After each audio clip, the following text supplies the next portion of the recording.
You're listening to the Empowering Process podcast with your host, Gail Kraft.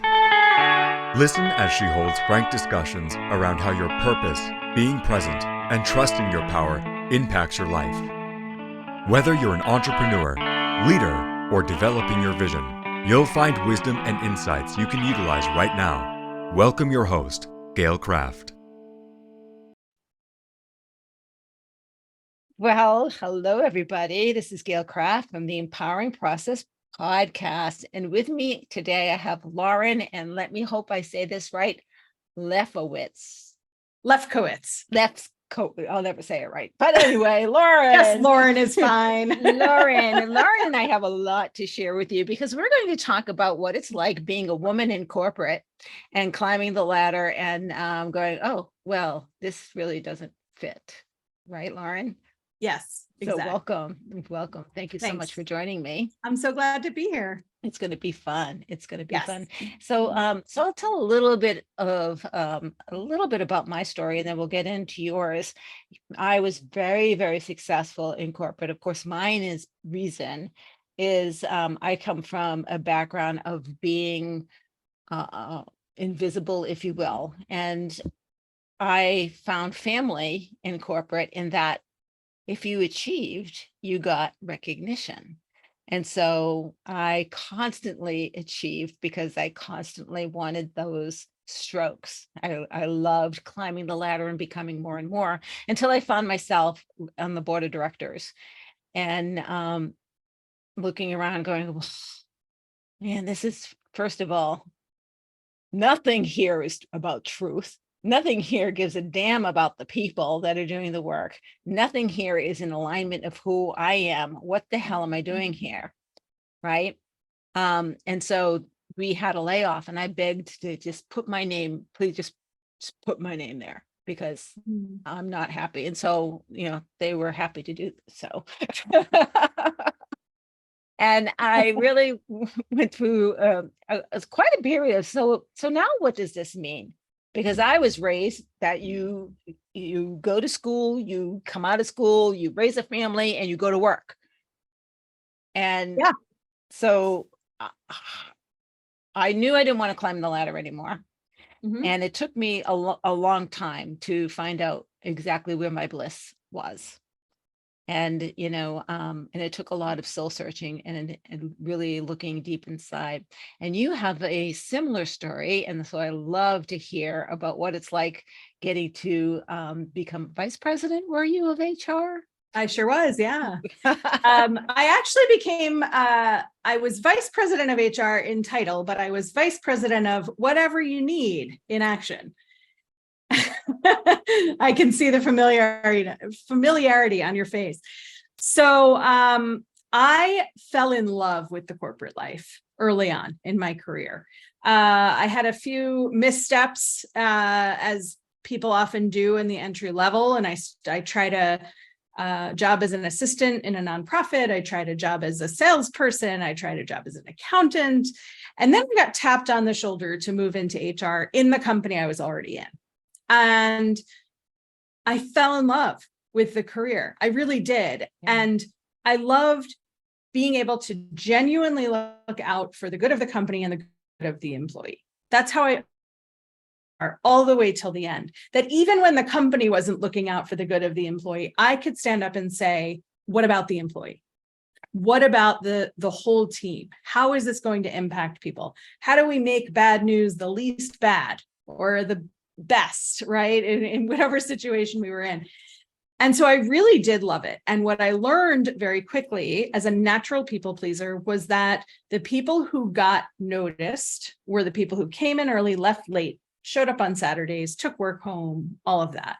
So I quickly, when I moved into my HR career, I quickly became a 50, 60 hour a week worker. Oh, sure. Answering that email on Sundays, no problem. Absolutely, for sure. And then I moved into a new job after, giving it my all where I was and recognizing that a promotion meant moving to another state. And I wasn't willing to do that. So I moved from a retail job, rental car company, into the investment world. And loved it even more. Now I was working with, more professional people, highly educated people, a lot of academics. And I thought, well, I better do more here. Because if I thought I was doing a lot there, I really have to show up here and put the pressure on myself to please even more. And at the same time, I was fighting chronic illness. I had a surprise from nowhere grand mal seizure that led to my body going into autoimmune response mode on all systems.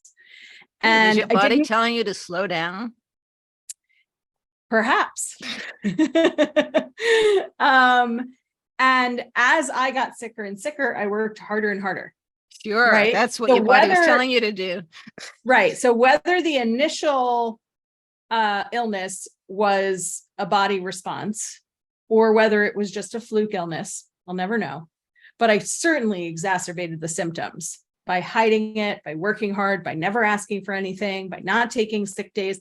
I remember one day I was leaning my head against the refrigerator at work because my head hurt so badly, and the refrigerator had a cold outside wall. And it was the only relief I could get. I didn't want to hold ice up to my face, and so I managed, right? That's what we do. We manage, especially as women. We don't want to make a big deal. We don't want anyone to be bothered. And so I worked even harder, got to 60, 70-hour weeks from 50, 60. And I made it all the way to the Mayo Clinic after a number of years of trying to find a diagnosis. Got a theory from the Mayo Clinic that I had had a virus that traveled to my brain, had a seizure, and then my body went into autoimmune response and attacked all systems, muscular, respiratory, endocrine, name a system, I had something. And they sent me back home, and I spent 2 years in physical therapy, rebuilding my muscular system. Mm-hmm. And when I felt well enough, I went for the big job. I went for the vice president job at a new company, and I got it. And I couldn't believe my luck. I finally was healthy enough to finally go after the job. I got the job. It was a new HR department building from scratch, a 25-year-old company that had never had HR. And I couldn't have felt luckier that I got this. And so I buckled down, and at 80 to 100 hours a week, I started building. And at some point after the first year or so, I hit a wall, and I didn't want to do it anymore. And I didn't know how to back out of it because I had built this and I had committed to this. And then another vice president left, and the CEO said, gosh, who's going to wake up every morning thinking about this department? And my hand went up, and I said, I will. And that continued. That's how I became the vice president of whatever you need. And mm-hmm. So, 80 hours some weeks, 90, 100 hours other weeks, which you can do if you work 7 days a week and you don't take vacation and you don't take sick days. And don't sleep too much. And don't sleep too much. Exactly. So I finally then got to the point where I thought something has to change, right? I need a different job. That's always what we go to, isn't it? I need a different job. Right, because it's always outside's fault. It's always the job, right? I love the quote from I think Henry Ford was credited with this, but I've seen a couple of different people be credited, which is wherever you go, there you are. So had I switched jobs, I would have taken me with me, and there I would be an 80+ hour a week worker with no boundaries. Lauren, let me just stop you right there, because I can really remember thinking, I can never get away from me. Can I take a break from me sometime? And the answer was no. No. You're always there. Yeah. So that should have been my signal to start doing the work, but I hadn't gotten the sign yet.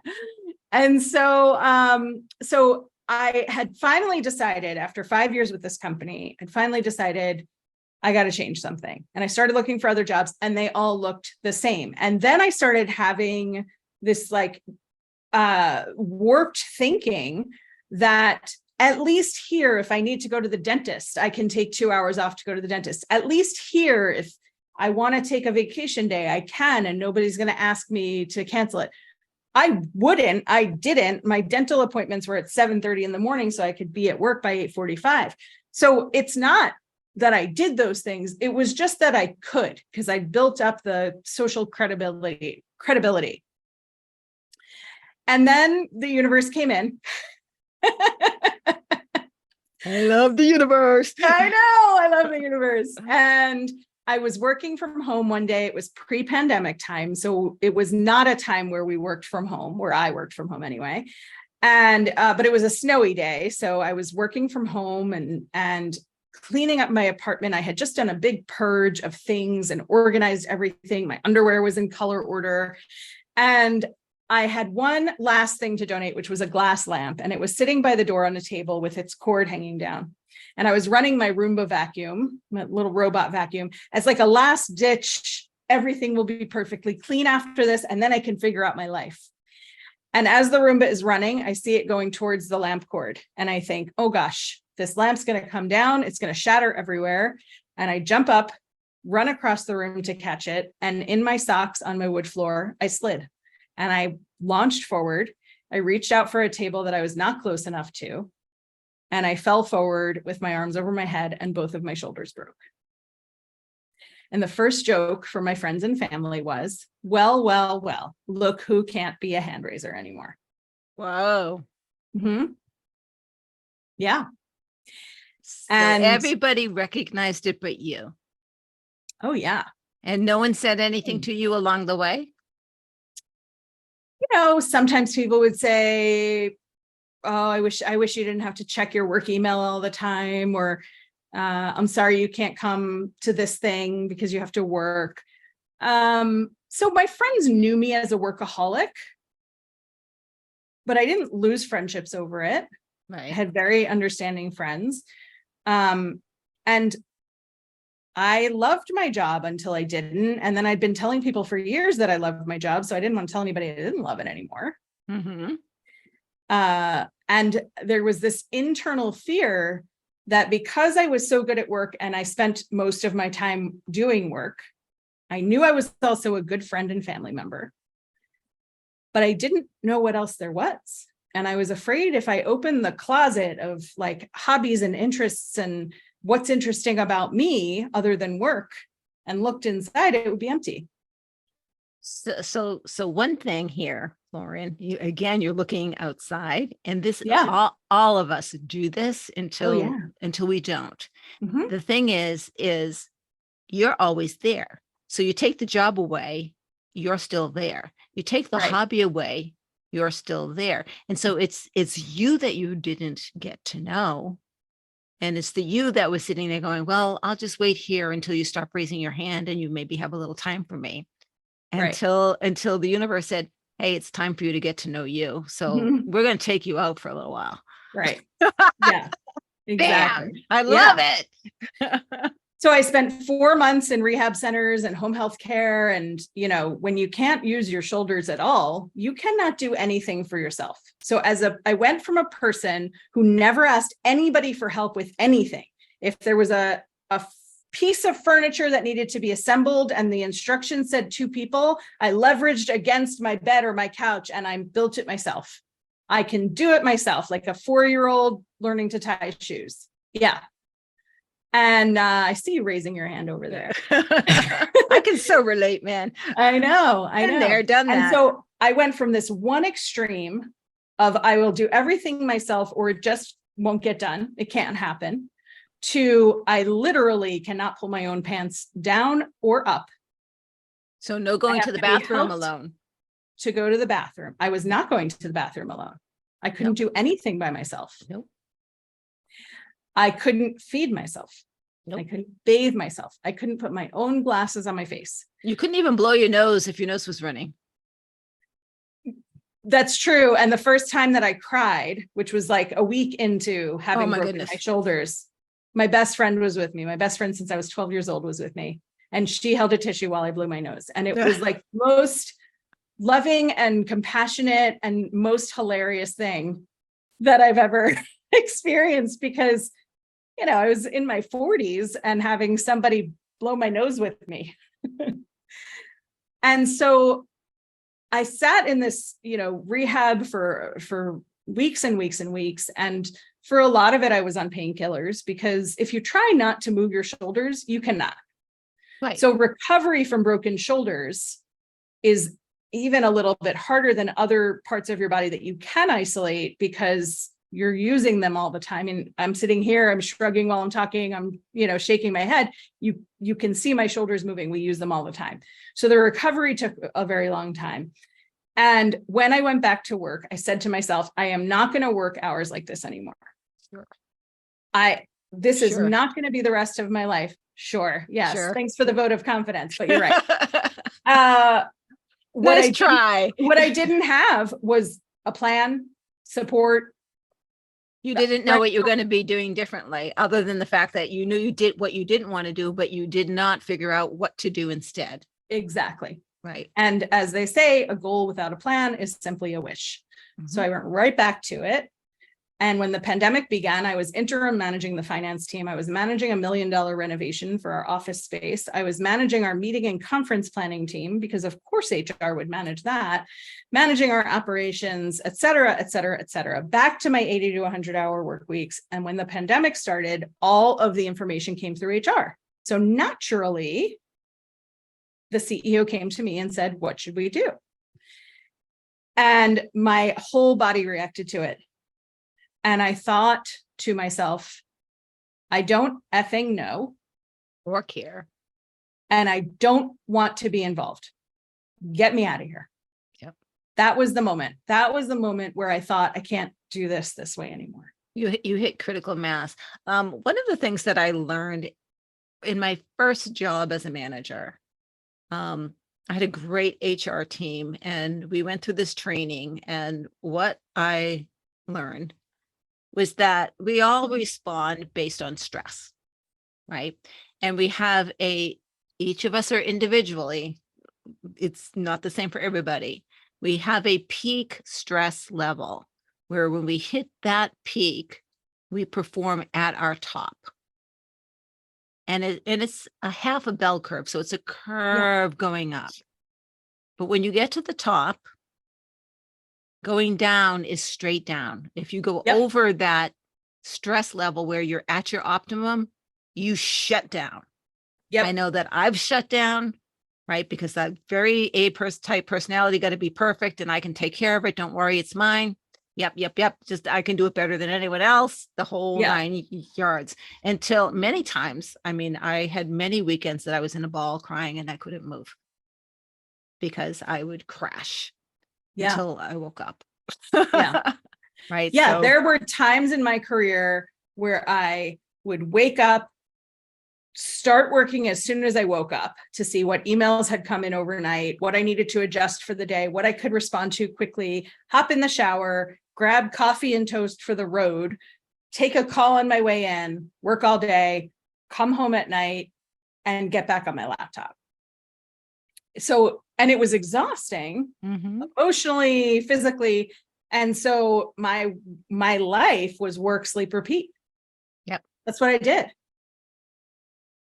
And I hit that moment and I thought, I can't live like this anymore. And once I was willing to see, and by the way, I'd been coaching other people for 10 plus years. I'd always had a side gig of coaching people. And I always had sort of this like martyrdom of, if I can't have it, I will help you create it. And I can't have it. Right. So you lived vicariously through your clients. I sure did. And boy, did I help them become successful. Right. But if you can't live it, you can only help them get to certain levels of success. Right.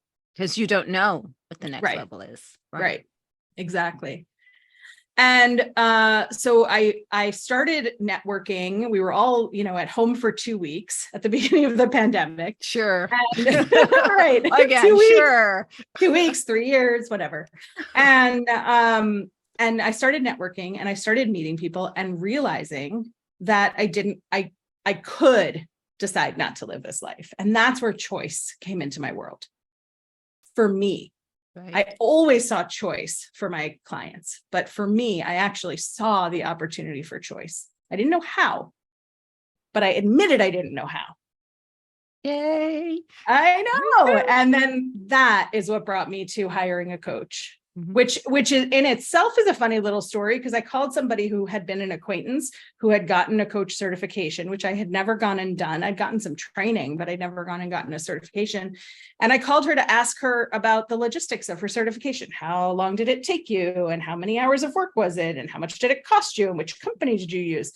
And then I said to her, well, I really would love to do this, but I don't know how I'm going to fit it in, because I already work more than 80 hours a week, and that's not going to change. And she said, which I say to my clients all the time and have for years, if you say so. Didn't I just say that during this conversation? No, I said, sure. Yeah. I got so angry. I felt it in my whole being. And I thought, you don't understand. You don't work in the corporate life. Her previous career had been as a massage therapist. You've always gotten to set your own hours and decide which gigs you take. And then I realized she was absolutely right. I was already telling my clients that. Right. And I wasn't able to live it for myself. Right. And so I hired her. And that's how she became my coach. And she helped me see myself. Right. That's the thing, I think, type A people, high achieving people, people pleasers, workaholics, that I think we don't realize is that, first of all, we have choices. We think we're on this one path and that's what we have to do. And secondly, that we are not meant to do it on our own. There are people who are more clever about us than we are. I have always, I won't say always, when I became an entrepreneur, I have always had a coach. I've always been learning. There's not a year in my life that I've not had something that I learned, some schooling I took, some training I took, my entire life. But I have always had a leader, a mentor, or coach to turn to, most especially for my own personal, I call it now excavation, is pulling out who I am and loving what comes out, no matter what it is. Right? Yeah. I love that you said who you are. Right. Right. We are trained in our lives to talk about what we do. We are trained to be doers. And so if you ask somebody, forgive my grammar, who you be, right? They'll tell you what they do. Oh, I'm a coach, I'm a teacher, I'm a candlestick maker. And, no, you're not. Right. Who are you in your essence, in your higher self, when you're not interrupted by survival mechanisms, internal voices, all of the things that we talk about as coaches and leaders? When you're not interrupted by those things, who are you in your purest way? When you're filled with joy, I answer that. Yeah. How do you answer that? I am the expression of God, living life joyously, here for the purpose of showing you, or being a mirror so you can see yourself. It's not really showing, but being a mirror. That is who I am. It's beautiful. And that was a discovery. Yeah. Yes. Yeah. Yes. What a great journey it is, though, isn't it? Right? Yeah.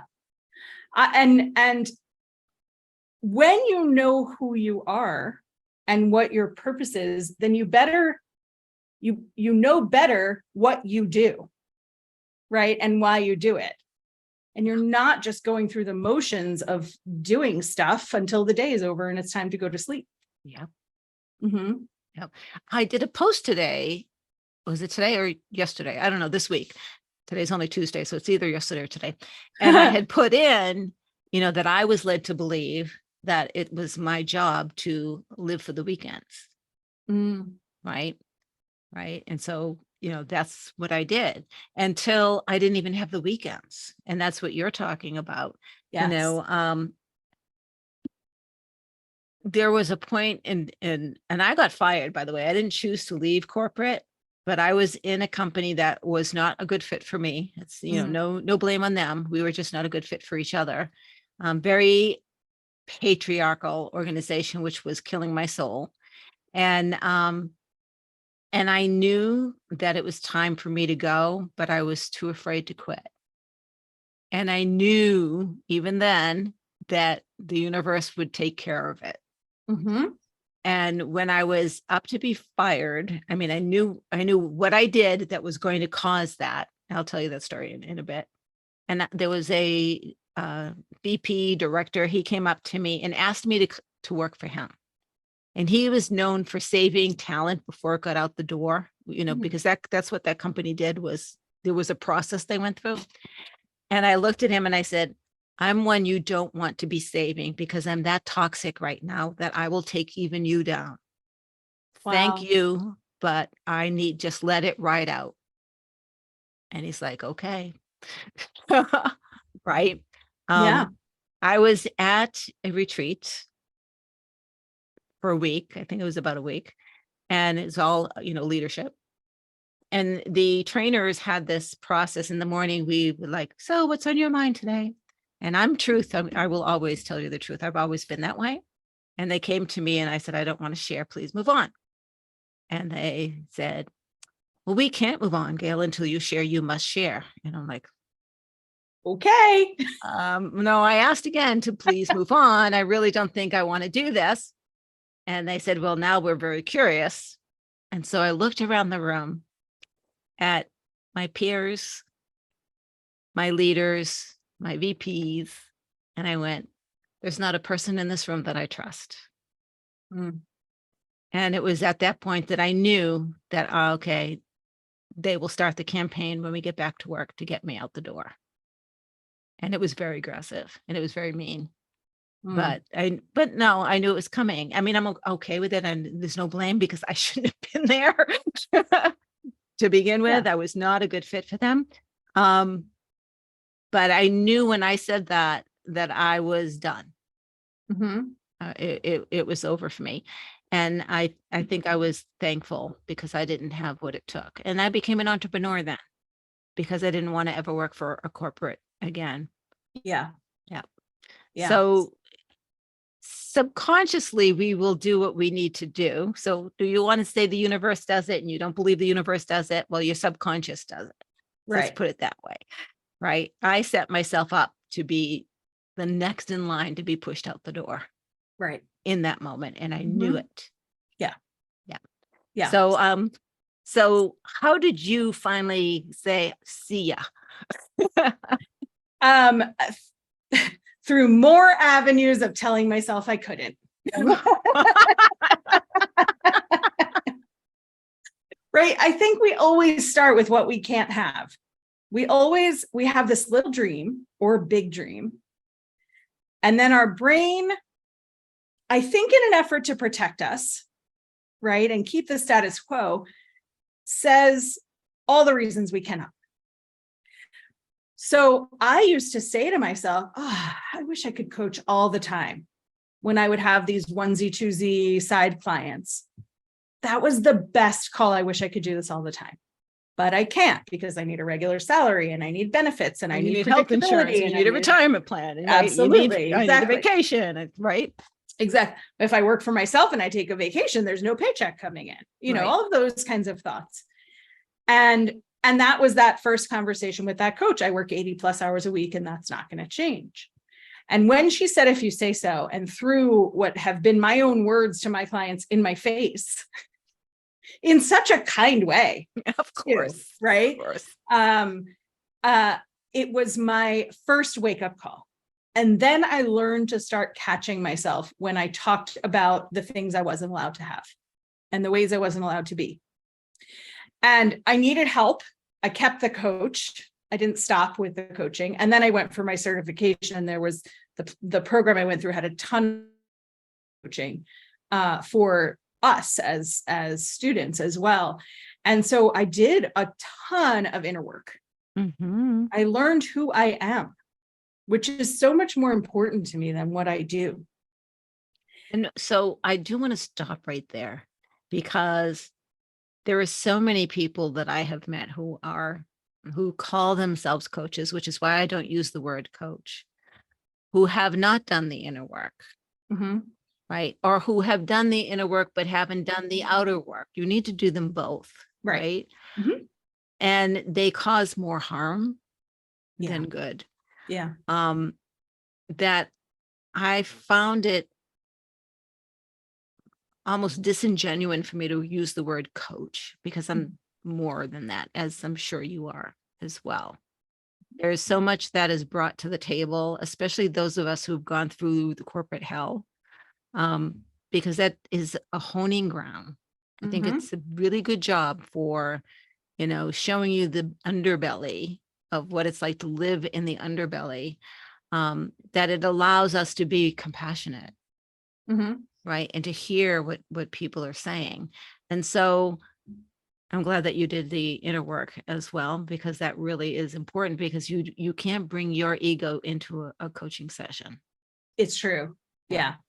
You can't even bring it into a discovery call or a strategy call or whatever we call it with a potential client. Right. Because you're going to get more no's than yeses. Right. And because it's not about you. It's not about you. Exactly. Yeah. So yeah, I had to do the deep work to recognize who I am and why I was put here, which sounds so woo-woo. And practical me from 5 years ago is like, Lauren, come on. So I think you can be a decent coach, mentor, advisor, consultant, which is, I think, what you are if you don't go through coach training and don't actually know what the core of coaching is, which is pulling yourself out of the situation and not talking about, well, what I did was, and what I think you should do is, right? I think you can still be a good, productive, professional person for another person. A mentor, An advisor, a strategist. Right. Absolutely. Yeah. And there are some cases where I put myself on the court with a client with their permission. There are some cases where I will say I'm taking off my coach's hat. Yeah. I'm putting on my consulting hat. Absolutely. And when someone works with me, I tell them, if I say that, the consulting hat, you can ignore, because that's my perspective. Yeah. So when I say that, I'm giving you my perspective, and you can take it or leave it. Right. And sometimes I'll ask, are you looking for advice, or are you looking for more self-discovery here? Right. So it's with consent, it's with permission, it's with notification that we take off our coach's hats. Right. And even in my client contracts, I say that our work together is a combination of coaching and consulting.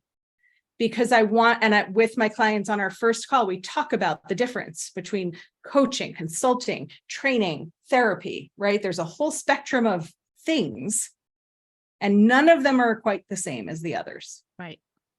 And so as a coach who gets coached, and as a coach who takes care of myself and has been properly trained as a coach, as a consultant, as a trainer, as all of those things, I know well where to come in when I'm with clients. I don't always get it exactly right. None of us is perfect, which was also a hard lesson. How could I show imperfection right out there to the public? Turns out you can. But to know that you're doing the work, that your client will not have to take care of you, that your client won't see on your face your feelings about their stuff, that you can come in non-judgmental and non-invasive and trusting that the client is going to get to where they need to get with you asking the right questions and holding the space is so important. And I think that is why there are damaging coaches out there. And you said it a little bit earlier. If you don't have the training, you're just going to come in and offer advice, and it may not be helpful, and it may not be what they would have done on their own, and they may feel pushed into it. And if your client gets fired from their job because you made a decision for them that they should make X or Y move, then it is your responsibility. You do hold responsibility for that. If they've made the decisions, if they've done the exploration and recognized, I don't want to be here anymore, I'm going to ask them if they'll give me a severance package, I'm just going to walk out, they're going to fire me, all of those things, they're getting to explore that themselves. And Right. if they are making the decisions, then you're holding the space for them when whatever happens, happens. Right. But, you know, Right. the title of this episode is Life is an Improv. Life is an improv, and it's not ours to direct. As coaches or even advisors or mentors, it's not ours to direct. Even for ourselves. Yeah. So again, this is just, the universe. You're just like crazy. Today, what I posted today was about how I hold space. Mhm. And I said, create space. And I talk about a game I play. And I play this game, and the strategy I use is that I want to create space for the next move. So I don't know that this goes to here this way. I know that this goes to here, and if I go this way, and I block potential moves. I don't know what the next move is, but I need to make sure I leave space for potential moves. Mhm. And that's what life is leaving space for what comes next, because we don't know what comes next. Yes, and since we're talking about improv, yes, and giving yourself the opportunity to create that space. We get stuck in this same spot that we're in because we spiral in the story of what might happen, what the consequences might be. And we actually almost never finish the story. We get to the fear point and we stop and we spin in it. And then we back ourselves into the corner and say, I'm not going to go anywhere because this could be terrible. Right. It also could be amazing. So if you're giving yourself choice, if you're putting something out and saying, this is what I want, I don't know how to do it, but this is what I want, then you get to choose what your very next step is. And that's exactly what I do for myself and with my clients. Yeah, same. It's like, yes, I want you to have this vision in 5 years or 3 years or 3 months, whatever works for you. Have this vision. Yeah. But have it be not crystal clear. Right. Because if you don't reach that vision, you will be disappointed and you might lose the opportunity for something even more delicious. It's true. I was absolutely sure when I left my corporate life that I was going to do one-on-one coaching exclusively with only individual clients, and that was it. And now I have a podcast, I'm writing a book, I do lives, I am in a couple of partnerships that are brewing something, I'm building a networking group, I'm doing all kinds of things. And I love it all. It's so much fun. Right. And I never would have imagined that that would be it, because I went 10 steps ahead and envisioned my life with X number of clients at a time, seeing them Y number of times per month. And then the rest of my time would be building for more clients. Right. Right. Yeah. And it really is crazy. So my similar, like, I never thought about this. I have 4 books coming out this year. Wow. In November, if you had said, Gail, you're going to be writing 4 books, I would have said, I'm not even writing one. I don't know what you're talking about. Right. 2 of them are a collaboration. So it's really a chapter. Mhm. One collaboration has already come out. Another collaboration is coming out Father's Day.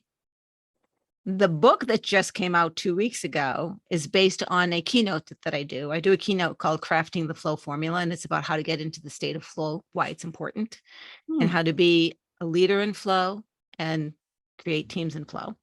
And that in November, my mentor right now is like a channeler. Mhm. And he's like, they're telling me you need to do this thing. Like, okay, so I did. I wrote the book. And then he said in December, he says, I started talking about the Kabbalah and the energies centers and how we are all, and he was going nuts. He goes, they're screaming at me, you've got to bring this forward. I'm like, okay. So I did a training in December. And from that training, I'm writing that book. Amazing. Right. Yeah. So and I was just like, oh, you okay. Right. So I don't, when something is that's the space where you can go, oh, I didn't think about that, but sure, I can do that. Mhm. Why not? Yeah. Right.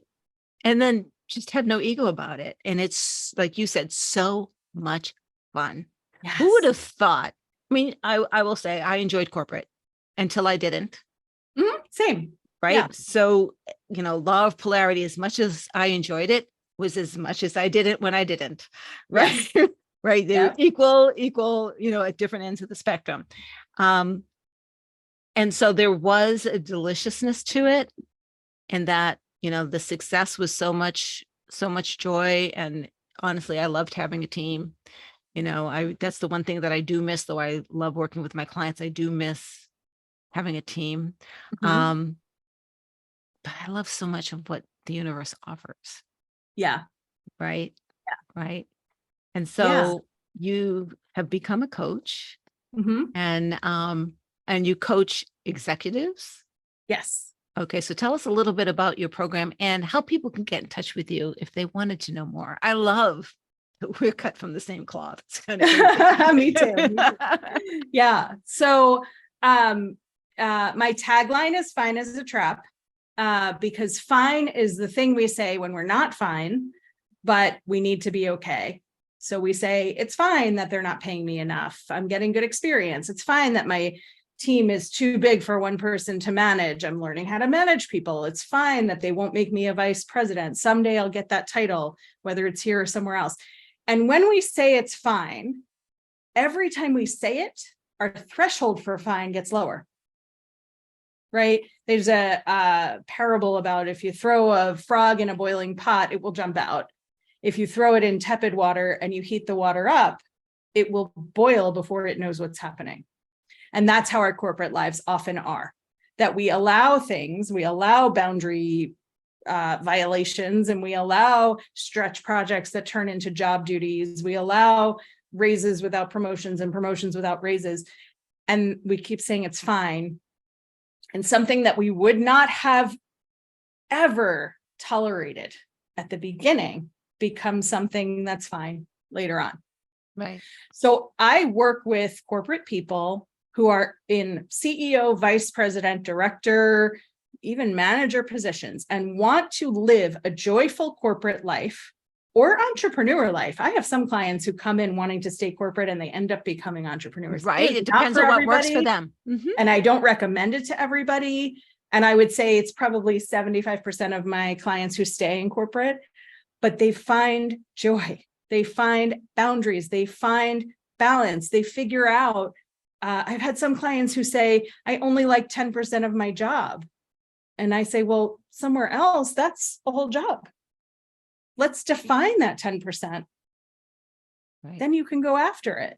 Right. Some of my clients stay in their current jobs, but because they're speaking up, because they're pushing back, because they're setting boundaries, now they find joy and they get promoted, by the way. Oh, I know. It's the people who have the best boundaries who keep getting promoted. Right. Because they're very clear, very specific, and very healthy. And by the way, that was my key to success as a leader.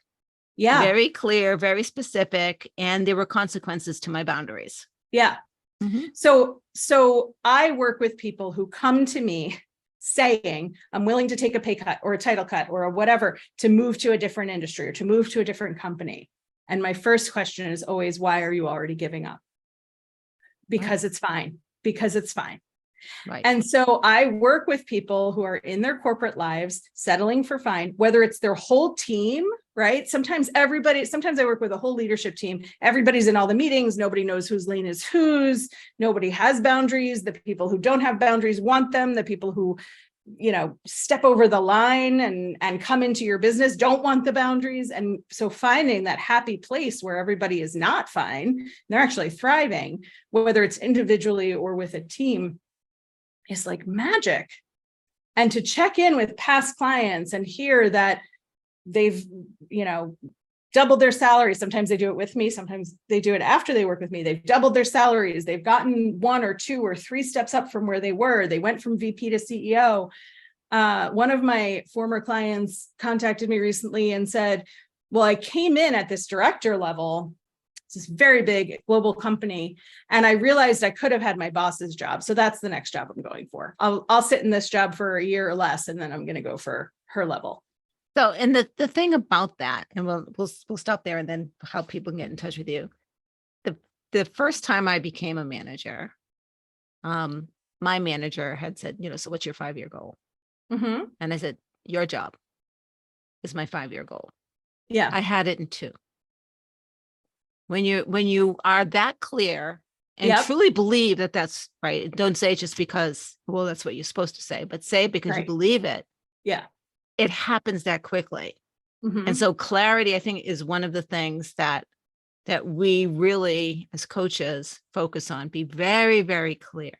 And that's different than being specific. Like I Mhm. said, the 5-year or the 3-year plan, I don't want you to be too specific about it, right? Right. Because how it shows up is going to be different, but you want to know what it feels like in that role and what that role is all about. Yeah. Right. So, Lauren, how can people get in touch with you if they want to know more? Thank you. Yes. So the fastest and easiest way to find me is at fineasatrap.com. And there you can get an inventory for how fine your career is going. I also am on LinkedIn. I'm very active. And I have a podcast with a partner, John Spears, who's also an executive coach. And it's called I Could Talk to You All Day. And it's on all the platforms. Awesome. Even on YouTube? We are not on YouTube. Oh, so it's not on all platforms. It's on, Spotify, Apple, all of the audio platforms. Right. Yeah. Right. Mhm. Okay, perfect. Very good. So I'll probably go and grab some of the links and put them in. So that information will be in the show notes. Great. And I want to say thank you so much, Lauren. I could go on forever. There's so many This has been amazing. You're like, oh yes, I remember. Oh yes, I remember. And I'm that's why I did that.